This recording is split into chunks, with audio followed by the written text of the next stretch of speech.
What's your creepiest, glitch in the matrix, or unexplainable thing that's ever happened to you?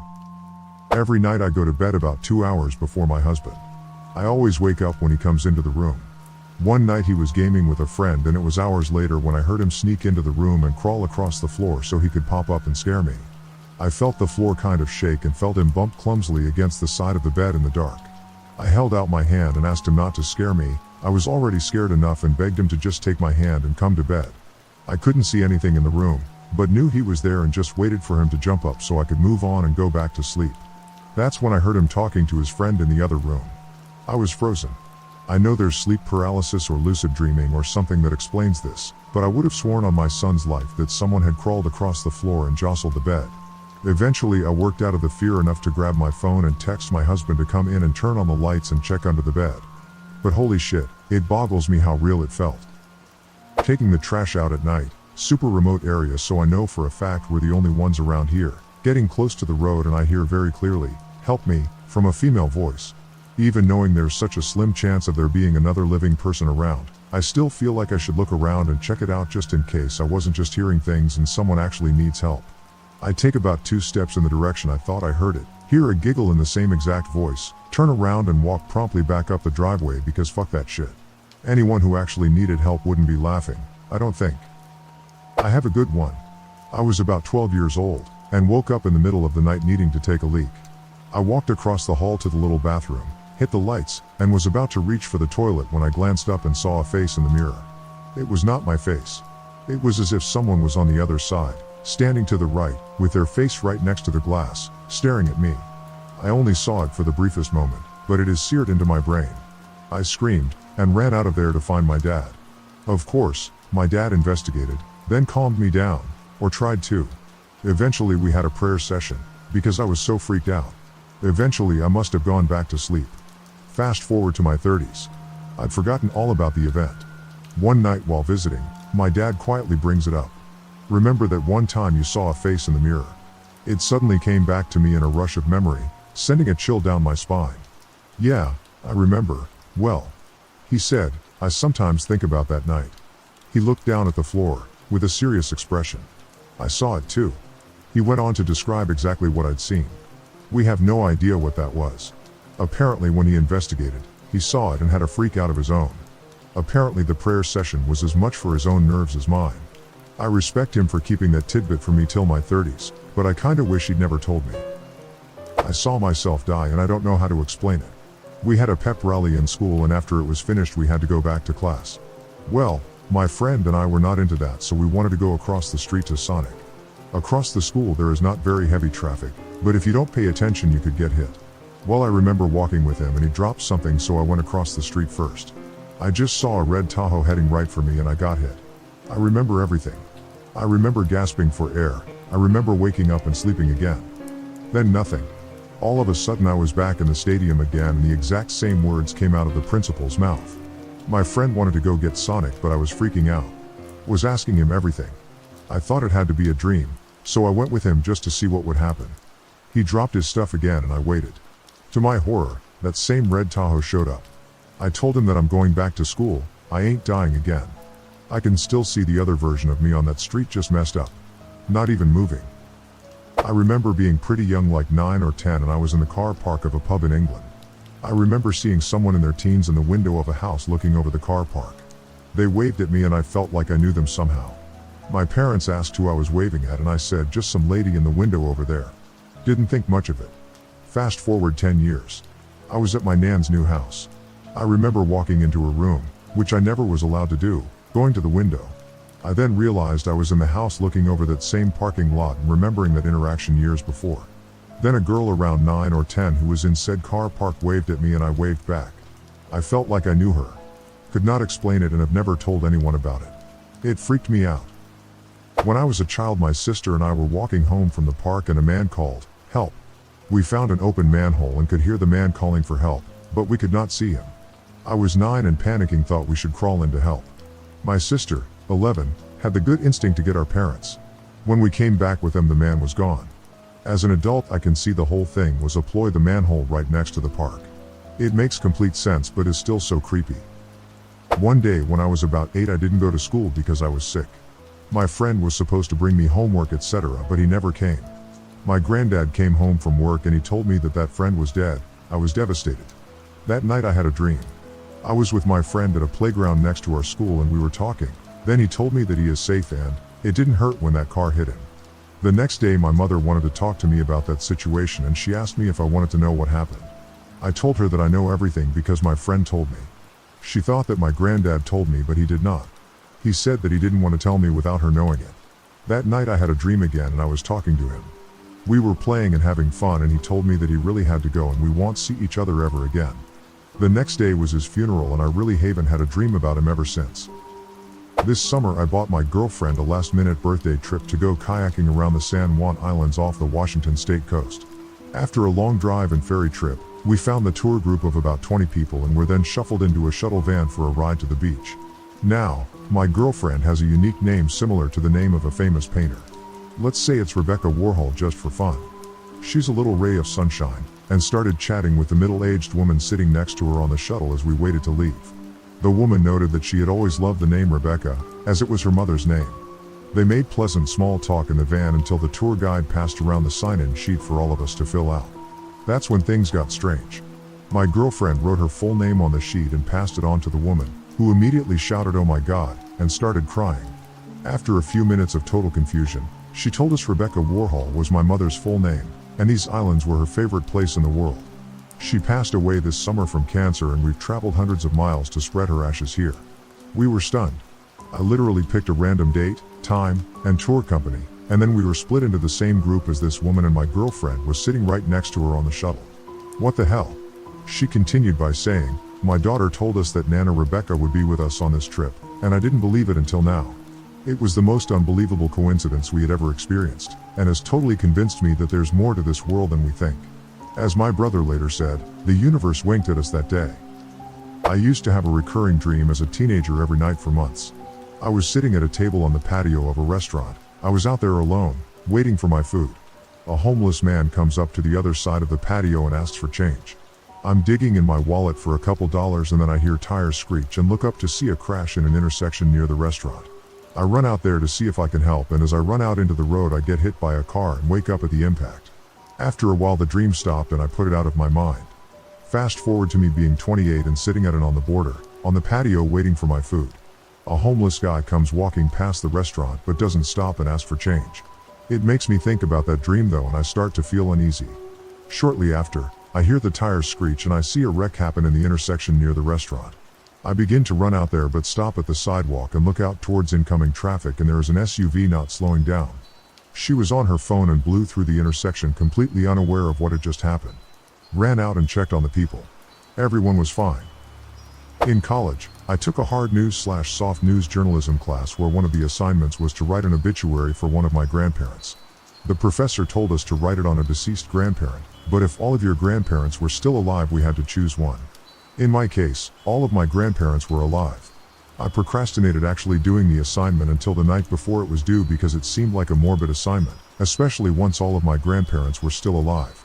Scramming for an easy grandparent to write about, I gave my mom a call and asked her for some basic biographical information about my maternal grandfather. As we were talking about my grandpa's career, my mom couldn't recall the name of one of the companies he worked at. She lectured me about waiting until the last minute to write the assignment because it was late, 10:30 p.m. my grandpa's time. However, she said she would give him a call to see if he was still awake and be able to answer that question once my assignment was due the following morning. When my mom called my grandma answered the phone in a panic. My grandma frantically explained that the paramedics had just arrived and were performing CPR on my grandpa because he had stopped breathing and lost consciousness. My mom was able to stay on the phone with my grandma until they took my grandpa to the hospital, where he was declared dead. In the time my mom and I had been talking on the phone about my grandpa's obituary, he was dying.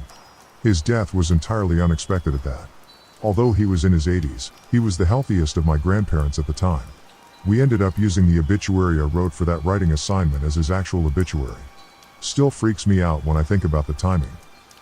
This didn't happen to me, but to my mother and aunt when they were younger, and to this day is the creepiest thing I've ever heard. So one day when they were around 16 years old, they were alone in the house for a couple of hours while their mother was out working. I don't remember exactly which one of them noticed this, but one of them walked into the kitchen and was shocked to find that the stove had somehow been ripped open all the way into the oven. My mother described it as someone had stabbed the top of the oven, slashed it, and then pulled it open with their hands. Both of them saw it, and when I asked my aunt about this story, she gave me the same description. Also, this was definitely not a visual hallucination because they swear they reached with their hand from inside the oven to the top through the hole. They both swear they were sober at the time, and I believe them because they were raised in an extremely religious environment, so it's impossible they were drunk or high. When my grandmother got home, they naturally went to show her the slash, only to find it was completely gone. The stove was completely normal and there was no sign of a hole ever being there. This experience is probably the only reason why I'm not completely skeptical about the supernatural. I've got other personal experiences of this sort, but they all can be explained rationally one way or another in a way that makes complete sense, but this story is way beyond me. I lived in a shared house while at university, and it was a freaking odd place. Things would go missing in plain sight and then reappear moments later. Not just small things like lighters, but big things, jackets, plates, textbooks. We got so used to it we ended up accepting it. Everyone would leave the room for a minute, and when you came back in, whatever was missing would be right back wherever it last was. The living room had a sliding door that gave access to the hallway. We were poor students, so all the radiators in the hallways were always turned off, and we only heated the bedrooms and communal lounge, so that door was always closed. Most nights the door would have a good rattle. We were all inner city kids and just put it down to passing buses. Until someone pointed out that we lived on a residential street. No buses, no trucks, and the underground tube trains came nowhere near the place. The neighbors came around one evening and very politely asked us to stop banging up and down the stairs late at night. That caused an uncomfortable moment when we apologized but mentioned we thought it was them banging up their staircase. The weirdest moment was me in bed one night sleeping, waiting for my girlfriend to get back from a night out with her girlfriends. The bedroom door opened, and I felt the bed bow as she climbed in. I could feel the warmth of someone beside me, but it didn't feel like her. I rolled over and there was no one there. By this time you just accepted weird stuff happened. It never felt threatening. I am a scientist and an atheist. I don't believe in weird shit, but something was fucking wrong in that house. When I was about 6, I would often get up in the middle of the night and crawl into bed between my parents. I got up and was walking out of my room when I was suddenly glued to the spot. I remember this part very vividly, even though it was many years ago. I was frozen in the doorway, physically unable to move. Then, I saw someone that seemed to be around my age walk out of the bathroom and take a right, opening my parents' bedroom door, going in and then closing the door. I was then able to move, and my young child brain basically said nope. Fuck that. And I turned around and went back to my own bed. In the morning my parents came in to check on me because I don't usually go back to my own bed after crawling in with them. This just happened today. My 4-year-old daughter was playing in her room on the 2nd story. I was 2 rooms away, playing my guitar. Very loudly, I heard my daughter screaming, "Daddy, come to the guest bedroom. I want to show you something." This immediately seemed off. We have an extra bedroom, but I had never heard her call it that before. While she also has pretty good speech, this was amazingly clear. When I walked around the corner, into the bedroom to see what she wanted, I saw 2 little legs sliding out the window. I jumped across the room, and grabbed my daughter by her ankle before she could fall out. After a not great moment where I yelled at her, then hugged her, then yelled again, then apologized for yelling and hugged her, I finally calmed down. We had a talk about why we don't play in windows. While I was putting the window back together, she had pushed and popped out the storm and screen window from the bottom. I asked her what she wanted to show me. She insisted that she never said anything and that she didn't have anything to show me. I still have no explanation for what I heard, but I'm thankful I did because it ended up saving my daughter's life. Okay, it was probably the LSD, but I wasn't the only one there that saw the exact same thing and freaked out about it so bad that we had to leave the gas station. So, sober driver, 2 of us tripping. We stopped for gas, paid inside by the sober driver while my friend tries to pump the gas.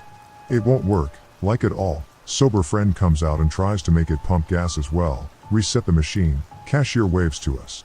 Nothing, no gas. Suddenly the gas station attendant is literally standing right in front of us with a gas pump handle with no hose attached, hands it to me, in the back seat with the window down, and says you have to use this one, duh. I hand it to sober friend, while tripping friend puts the actually attached hose back on the pump. Tripping friend laughs and talks about how absurd it is. Looks into the nozzle of the handle with no hose, pulls the trigger. Face full of gas. We all just kind of looked at each other, put the handle down, and left. My takeaway was delivered to me in 5 minutes. I rang at 9:56 p.m. and it was at my door at 10:01 p.m. The restaurant is around 4 minutes from my house, not including time getting in/out of the car, and the call lasted 3 minutes. I could never justify the possibility of it. When I was young, I specifically remember waking up to go to the bathroom. When I looked out my bedroom window, which my bed was pushed up against, I saw a dark silhouette peeking out from behind a tree, looking into my bedroom. I got freaked out and kept blinking to make it go away, but it wasn't going away. I thought I saw it fly upwards and disintegrate, almost as if it turned into a cloud of smoke. To be clear, this didn't look like a human because it had more of a fluid silhouette that was smoothed out. Think the Burns alien from The Simpsons. I made my way downstairs to my parents' bedroom to wake them up, but I stopped at a window on the stairs to look out and see if the silhouette was still there. It was, but behind a bunch of bush this time. I kept blinking and rubbing my eyes. The silhouette, again, disappeared up into a waft of smoke. I ran as fast as I could to my parents and woke them up. The scary thing is that when my parents woke up the next morning, they found our rabbits had been attacked outside and were left in a bloody mess in their cage, which was a large, penned-in area outside. My dad also found handprints on my window from the outside that implied that someone had been pushing upwards on the window to try to open it. We found out later on that my brother had gotten into some trouble and it was someone coming to break into his room. They had mistaken my window for his bedroom, and when they couldn't get in, my window was locked. They got mad and killed our rabbits. I still remember it vividly to this day. The weird thing is that I never woke up like you do after a nightmare. But the silhouettes I saw were not human. The whole ordeal made me panic for weeks. My parents had to check my room nightly for weeks before I was able to sleep. I had a paranoid schizophrenic housemate. He had the idea that a local gang with the initials VF was trying to kill him. And so, they were carving VF into walls around our house, and he would see VF everywhere. This was all in his mind though. One day, we were sitting at our dinner table, and he was going on one of his rants regarding the VF gang. As I tried to calm him down and tell him that it was all in his mind, he spilled a cup of soda onto the floor accidentally. As we both looked down at the spill, a massive and perfectly shaped formation of the letters V and F could be seen on the floor. It was very hard to keep explaining to him that it was all in his mind once that happened. That was a total mind fuck that I couldn't even begin to explain. Let me lay out my room to you for this story. The TV is at the foot of our bed. To the right of the TV is a wooden wardrobe. And beside that is our laundry basket, a tall one with a lift lid. We were watching TV in bed when out of the corner of my eye, I see the lid of the laundry basket lift up and something peeked up, looked at me, then slid back down into the basket. I legitimately thought I was seeing things and tried to convince myself it was my imagination. I almost had myself convinced until my partner turned around to me and said to me, in a very low voice, I saw it too. We were scared absolutely shitless and we refused to go near the basket. The next morning we checked it. There was nothing there. The best way I can describe what it was, it looked like E.T. but with huge bulbous eyes, and it had teeth that were so long, they extended out of its mouth. When I was 17 or so, a friend of mine had a huge outdoor campout party, with bands, swimming in his family's pond, and copious amounts of recreational drug use. It was a blast, and he decided to have the party every year. However, I moved away to college before the next one, and was so busy I didn't think of it much. Fast forward a few years, I had finished college, gotten married, had an infant son, and moved back to town. A little while after moving back, I went to the opening night of the movie Half Baked at our local theater. Of course, being such a momentous event for pot smokers, anyone and everyone who got high in our area was in attendance. And, who do you think I bumped into? The same friend, who tells me that this year's concert/campout is the following week. Of course, I told him I'd be there, and verified that it was in the same location, his parents' farm, where I had hung out with him many times. The next week, I left my wife and baby son at home, took a big bag of weed, and headed to the party. I turned down the first country road towards his place, saw a few cars a ways ahead of me that looked like they were going to the same place. It confirmed my suspicions when I saw them turn down his road about a half-mile ahead of me. So, imagine my surprise when I turned down the same road and didn't see them. I kept going down the road a bit, but it seemed like I had traveled too far, based on my recollection. So, I turned back around and went to the next road, figuring I had just misjudged which road it was after a few years of not being there. And, damn it, that wasn't the road, either. So, I tried the road before the first one. And then the next few up and down the way. I couldn't, for the life of me, find his place. I ended up driving up and down every road in a 5-mile radius, and finally gave up after about 45 minutes, heading back home, disappointed and a little bit pissed off. The next afternoon, I called a friend who was also planning on going, and asked him how the party went. My friend was freaked out and relieved that I was calling, because apparently the sheriff raided the event and arrested anyone who had drugs on them, about 30 people in all. My friend knew that I was bringing some weight, and thought for sure that I was sitting in jail.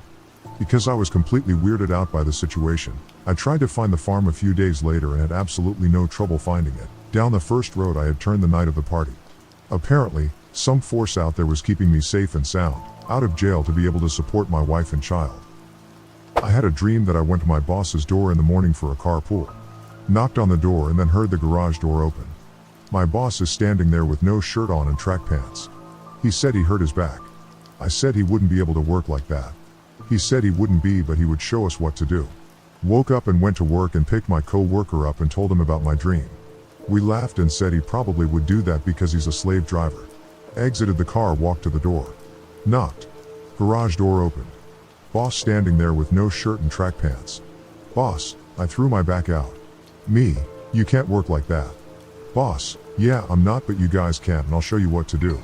And no one would have believed me had I not told my co-worker moments before.